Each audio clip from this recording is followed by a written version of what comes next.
Humans are being abducted and biologically processed on an industrial scale. We are lab rats to the Greys, and most of us don't realise it's happening to us.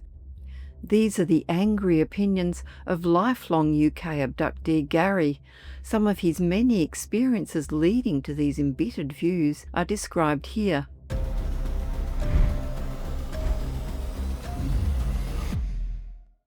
Gary, which is not his real name, was born in 1969 in the northern county of Cumbria in the UK. He was unwanted and abused by his family. However, Gary was a survivor and, not surprisingly, grew up with a strong sense of injustice. He sighted his first unidentified flying object at the age of around 5 or 6. Looking outside of his bedroom window, he saw a large white object hovering close by, which then moved across the sky and then disappeared.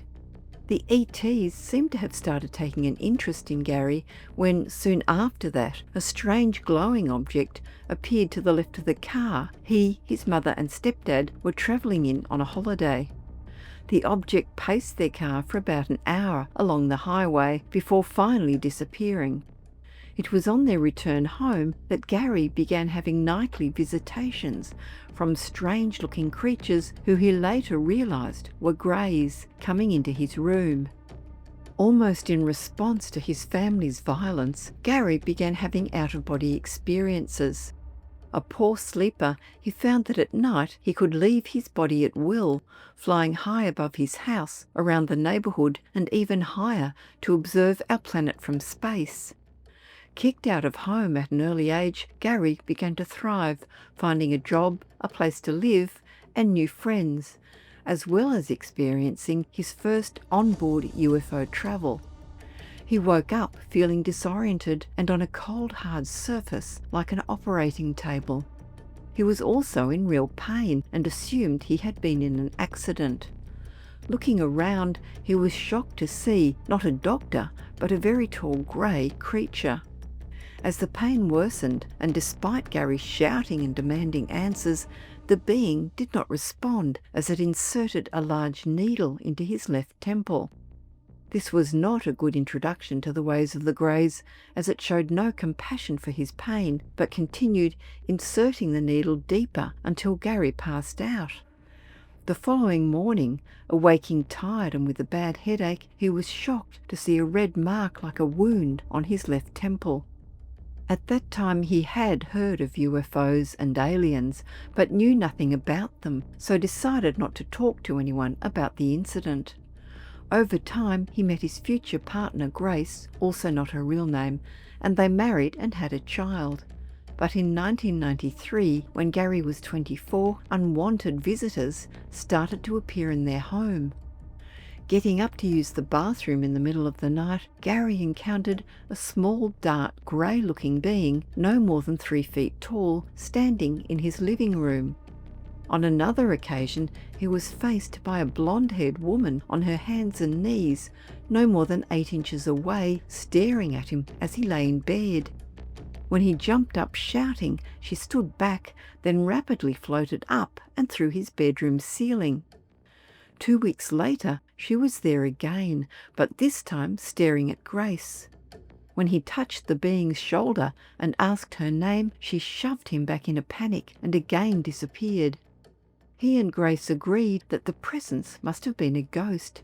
However, a television news item soon after cast doubt on this.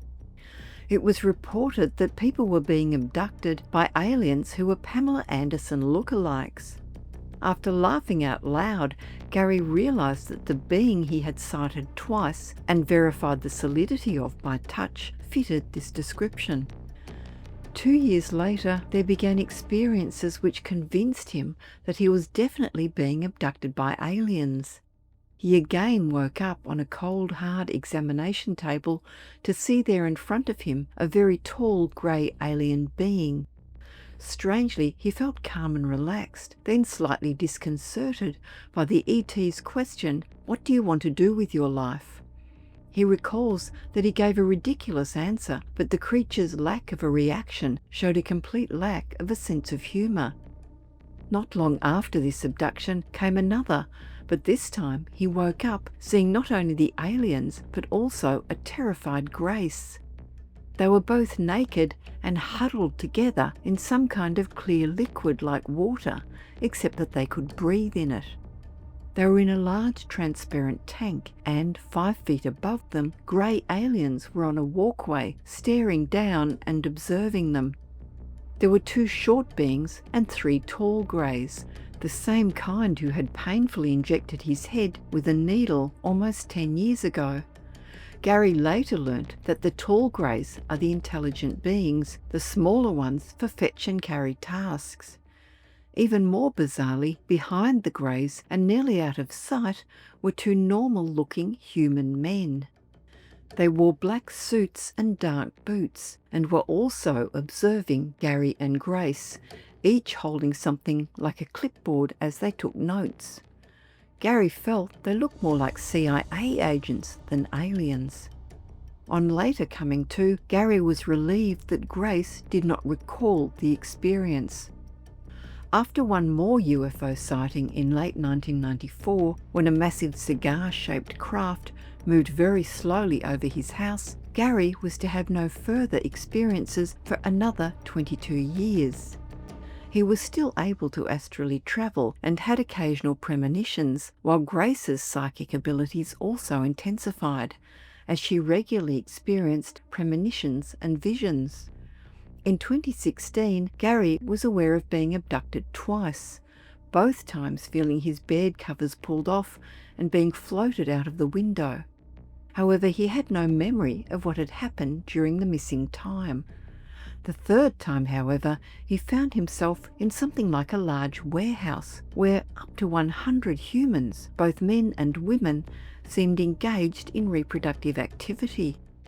He became aware that he was not meant to see this sight, and then was shocked to see 2 small greys walk past an open door, deep in conversation. He found himself befriended by a young human woman who he believed did not live on Earth but lived and worked with the Greys. She nervously refused to answer his questions. This experience convinced Gary that the Greys pursue a strong agenda involving human reproduction, and that abductions are much more widespread than we realise, perhaps occurring to everyone and usually not remembered. The seeming human-alien collaboration he witnessed is also one of his most astonishing revelations. During one incident, Gary believes he awoke when he wasn't meant to during a journey home. In front of him were 2 small greys flying the circular, transparent craft low over a stunning landscape of what seemed like a North American desert. When Gary made his alertness known, both greys wildly panicked, implying that this was the first time a human had regained consciousness while being returned home. During their brief telepathic conversation, the ETs seemed sad, as they told him they were not allowed to tell him their purpose, or even let him remember the incident.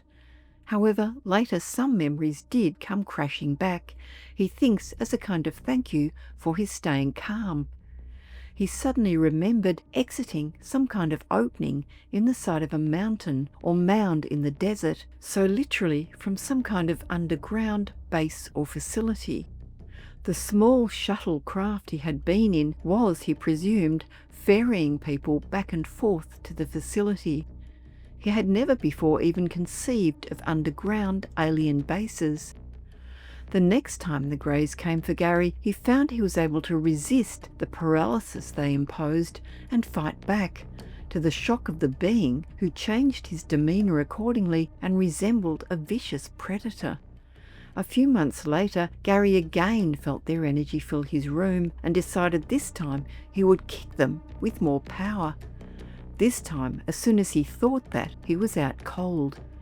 His UFO sightings and abductions continued, and eventually he told his wife and best friend about his experiences. He was greatly relieved when they both believed him.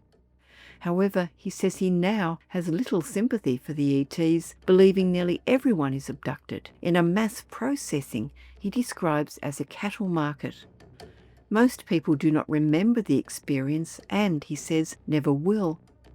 He believes that humans are simply no more than lab rats to the Greys, an awareness of which he has spent most of his life trying to block out, but failed, whether luckily or unluckily.